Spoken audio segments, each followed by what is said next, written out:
Mudar de assunto, minha gente, continuar falando sobre saúde, né? Agora a saúde dos nossos olhos. Eu que sou 4 olhos aqui, tenho que ficar muito atento, você também, atenção, porque o mês de abril é dedicado à conscientização sobre a prevenção, o combate e o tratamento dos diversos tipos de cegueira.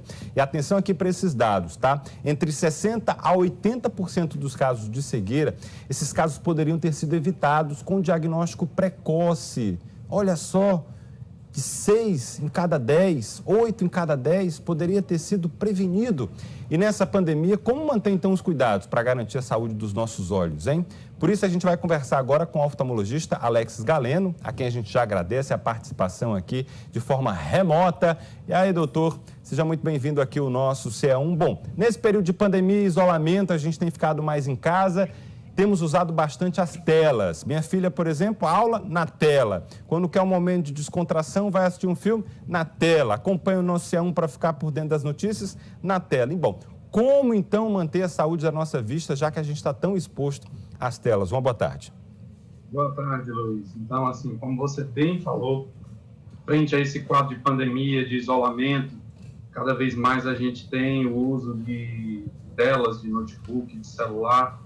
E isso tem trazido algumas consequências, principalmente para as crianças, né? Então, a gente vê que esse volume crescente de exposição às telas de computador e de celular tendem a fazer um olho mais ressecado, uma vista mais cansada, justamente por esse excesso de tela, de iluminação que a gente está submetido no dia a dia. Bom, e a gente precisa ficar muito atento ao nosso olho também, né? Porque muito tem se falado da boca e do nariz com relação à transmissão de Covid, mas também ela pode ser transmitida pelos olhos, não é, doutor? Sim, esse é um dado interessante que nós levantamos recentemente num estudo e provou que, claro que não é o grande potencial da infecção, mas existe sim a possibilidade da infecção ser via ocular.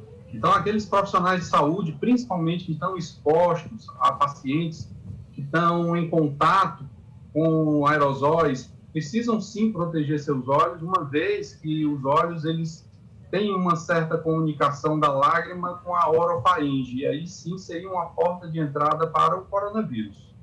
Quem usa óculos, por exemplo, está mais protegido.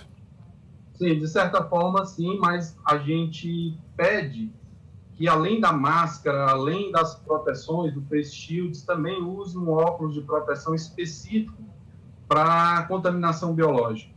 Bom, dicas práticas. Como a gente pode higienizar direitinho os nossos olhos? Quais são os cuidados que a gente deve ter, doutor? Olha, o primeiro e o mais básico de todos é evitar levar a mão aos olhos. Então, a partir do momento que você tem uma higiene, consegue fazer uma asepsia ideal dessa mão, com álcool, com sabão, e evita encostar ou levar essa mão aos olhos, você já se previne de muitas infecções, conjuntivites virais ou outros tipos de infecções, inclusive o coronavírus. Então, o principal cuidado que a gente vê em relação a essa contaminação externa é o uso de álcool em gel, o uso de uma higiene bem estabelecida e evitar o contato das mãos com os olhos. Eu estava falando no comecinho da nossa conversa, né, sobre os casos que poderiam ter sido prevenidos, né, que podem ser prevenidos de cegueira.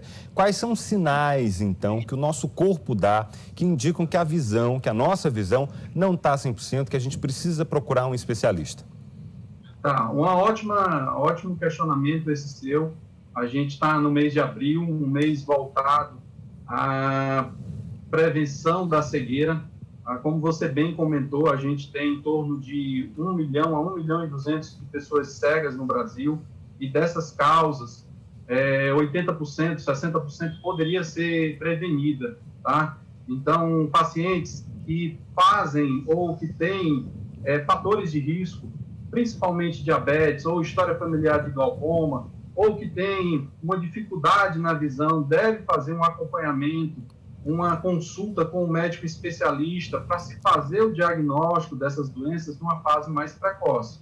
Esse é um problema que a gente enfrenta no dia a dia do consultório, de ter pacientes com essas doenças em estágios mais avançados, principalmente relacionado ao glaucoma, que é uma cegueira irreversível.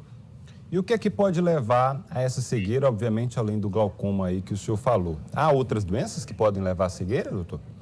Sim, então essa movimento do abril marrom, a gente ressalta desde a infância, na consulta, na avaliação do grau, do óculos, principalmente nas fases mais avançadas, de idade, então de 60 anos, a gente quer prevenir a catarata ou acompanhar para indicar a cirurgia no momento certo, a gente quer fazer um acompanhamento de uma retinopatia diabética num período já precoce para evitar que isso se agrave e leve esse paciente à cegueira.